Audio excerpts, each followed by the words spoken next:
we make things. We use our hands, minds, and machines to build, to fix, to improve. We're known as do-it-yourselfers, home improvement fans, fix-it fanatics, inventors. At our core, though, we're all makers. So let's jump in and make something.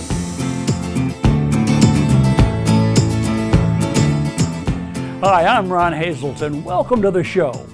Whenever I can, I like to cook outdoors, eat outdoors, and spend time with good friends outdoors. Now, when I say outdoors, I really mean my backyard. Like you, I think of that space almost as, well, another room. We furnished our backyard gathering spot with chairs and tables, but I've always wanted a serving bar. So today I'm building one. It's designed to stand up to the weather, but portable enough to bring inside if I want to. Have you ever wondered where those power tools come from? Coming up, I'll show you what it takes to bring a power tool from a good idea to an item on the store shelf. Also, I'll show you a great tip for drilling holes in those slippery round objects like pipes, rods, and dowels.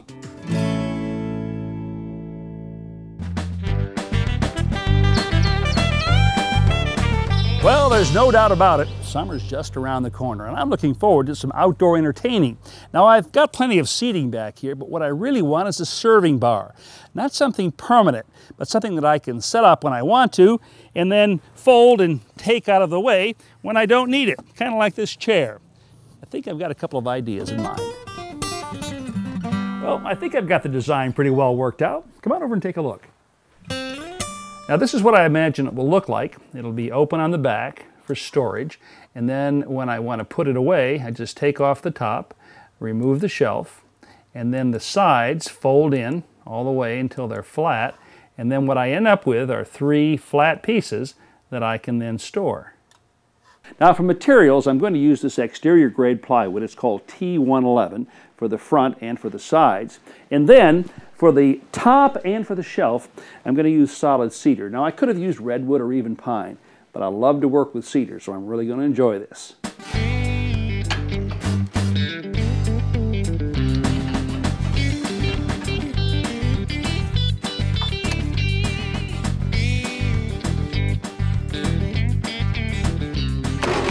With the saw all set up, I begin cutting the 4x8 sheets of plywood down to size.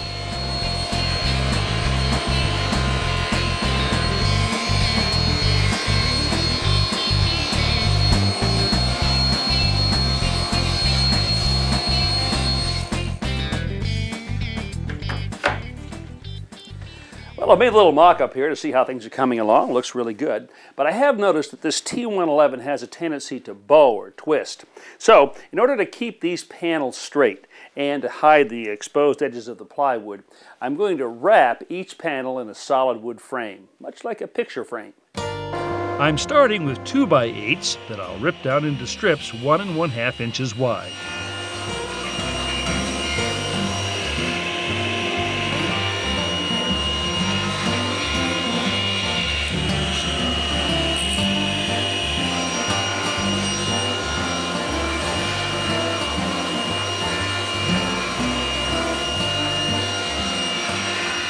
As a safety precaution, I unplug the table saw because I'll need to change blades for this next step.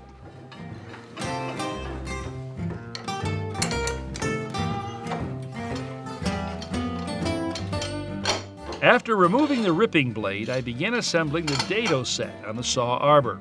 It's made up of scoring and cutting blades on the outside and chippers in the middle.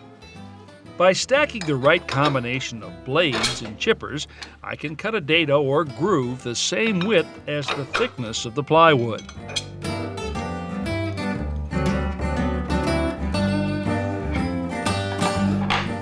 I attach an auxiliary fence to the table saw with a couple of clamps and slide the fence into position.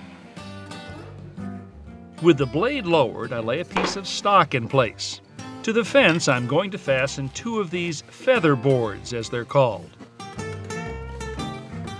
I clamp one feather board to the auxiliary fence and another to the saw tabletop.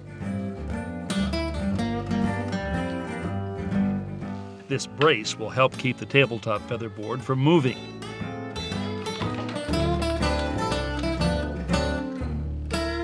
Finally, I remove the stock.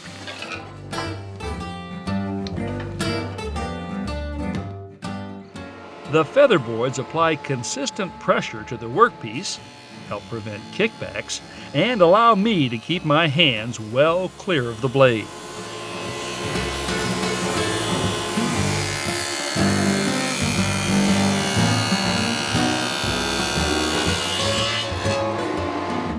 With the frame pieces made, I cut 45-degree miters on the ends, slip them over the edges of the plywood, and nail them in place.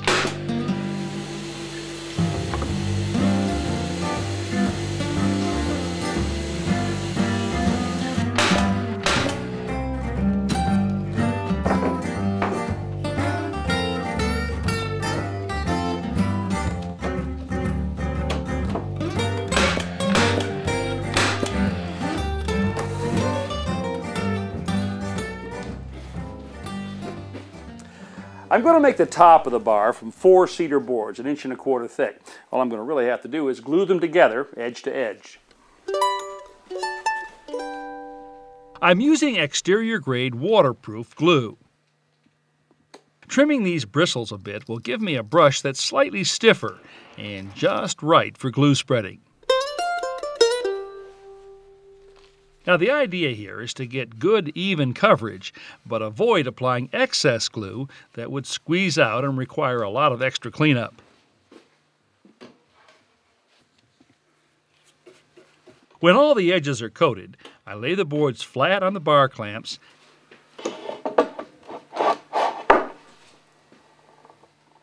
and tighten the hand screws.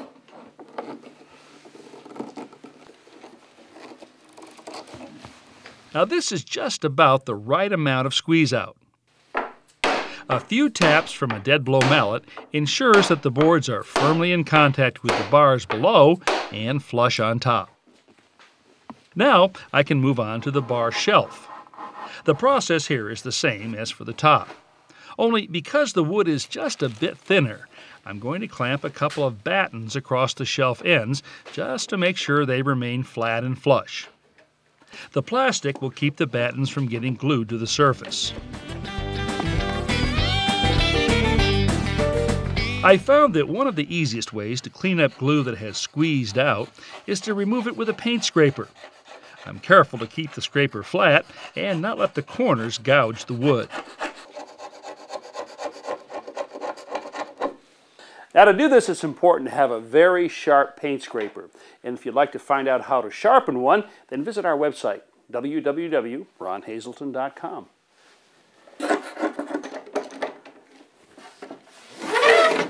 So what we've just done here is turn 4 narrow boards into 1 wide one.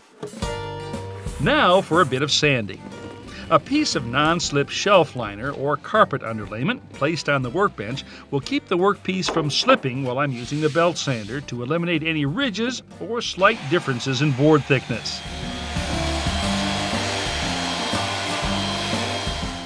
Next, I'll use the random orbital sander with 100 grit paper to remove any marks left by the belt sander.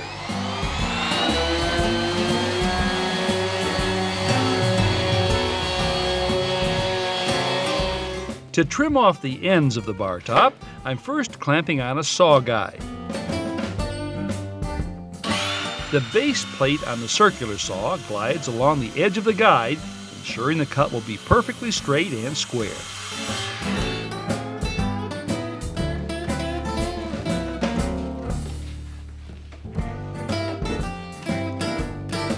Now, this is a folding bar, so I'll first clamp the sides to the front,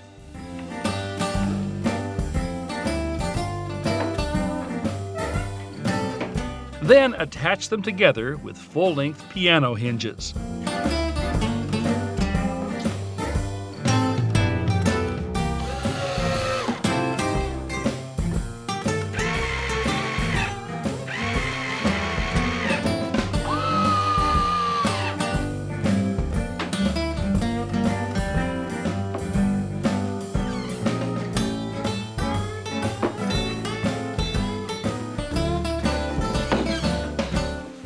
With the base in position on the floor, I set the top in place and from underneath trace the outline on the bottom.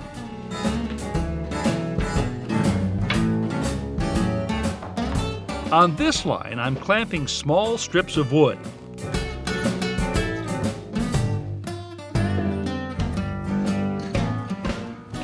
Then attaching them with screws. When setting up the bar, these will help guide the top into position and also hold the sides in place. You know, to me, the bar top looks a little thin. So I'm going to cut rabbets into strips of cedar to create a sort of cap for the edge. I miter the ends, set them in position, and nail them in place.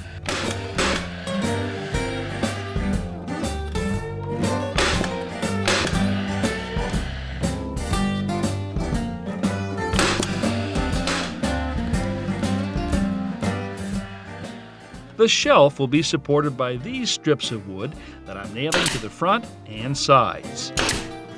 Now, if this bar is going to be truly portable, it will, of course, need a handle.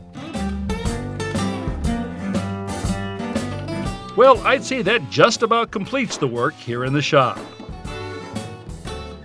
Outside, I fill the nail holes with putty, sand them level, then give everything one final going over.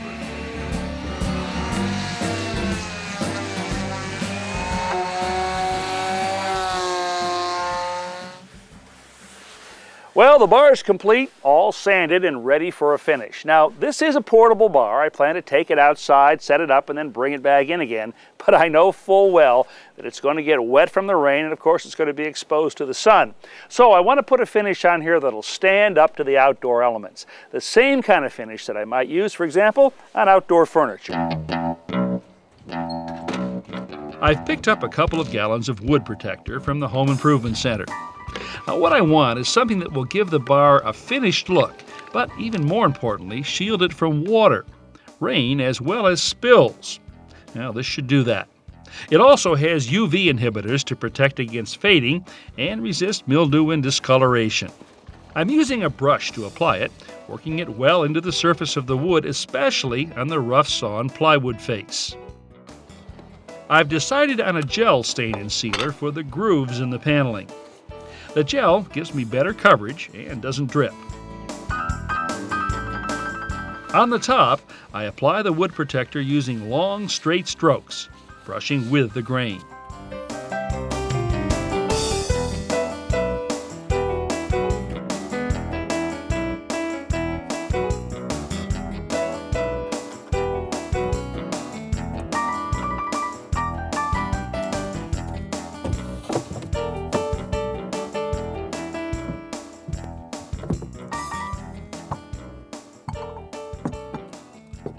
Well, summer's almost here and I'm ready for some fine outdoor entertaining.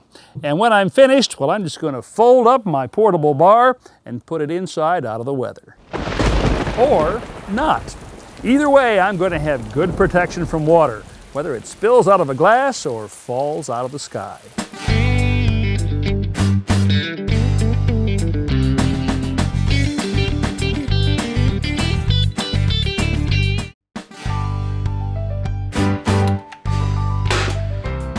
It's hard to imagine home improvement without power tools. They enable us to work faster and safer and make possible professional quality results with less experience. Manufacturers are packing more and more features into today's power tools and offering them at lower and lower prices. How do they do it? Well, I asked Jason Swanson, Director of Product Development for Tektronix Industries North America, to tell me what it takes to bring a new power tool to market these days. We're continually asking, how can we improve our products? You know those registration cards that come with a new tool? Well, someone is listening to what you're saying. Every 2 weeks, myself and the product managers look at these things. Jason also collects input from woodworkers around the country. So we can then get feedback on where to go next, and what they didn't like about our current product, and what they may have liked about their own current product and how they could apply it to their projects. Armed with this input from woodworkers and customers, industrial designers set about creating conceptual renderings. These sketches are then converted into computer drawings that show the detailed relationship of each and every component. How do you get from the computer drawing to something three-dimensional that somebody can actually hold in their hand? The fastest way is to do wax. This is wax. Absolutely. A laser will go into this giant pool of wax resin and heat it up, creating this hard shell surface, and all the other particles fall away. So what you're left with is a quick representation of a 3D visual, something you can put your hand on and get the feel. A more accurate and detailed model is then made with a three-dimensional printer that generates amazingly accurate forms in plastic. So this could be made, oh, it actually does work. Got a switch on it. So Yes. this could be made into a working one-off prototype right Absolutely. here. All right, now at what stage would you send this back to somebody to actually try out and say, is this what, we got it here? This is the stage right This here. is the stage. The prototype is then sent to a team of design engineers for hands-on evaluation. The team judges everything from weight and balance to ease of use. After a lot more testing and engineering, a tool like this ends up on the store shelf. Now, it's this ability to go from computer to prototype literally overnight that's enabled companies like Tektronix to offer more features while at the same time cutting their development time in half and lowering their prices. In other words, better tools in less time for fewer dollars. When it comes to cutting, there's a lot to choose from. Here's the buzz on circular saw blades. Smaller 5 to 7¼ inch blades are usually used on handheld circular saws. Larger 10 and 12 inch diameter blades are typically for table saws and power miter saws. A 40-tooth blade would be a good choice for ripping or rough crosscuts in heavy wood. A 60-tooth is a good all-round blade, not bad for ripping or for giving semi-smooth crosscuts. When you get up into 80, 90, or 100 teeth, these blades will give a very fine cut, ideal for finish work and cutting cabinet-grade plywood. You'll want to choose the right blade for the job, and if you're like me, you'll probably want 2 or 3, depending on the kind of cutting you're doing. To view today's projects again, visit ronhazelton.com. Step-by-step home improvement tips when you need them.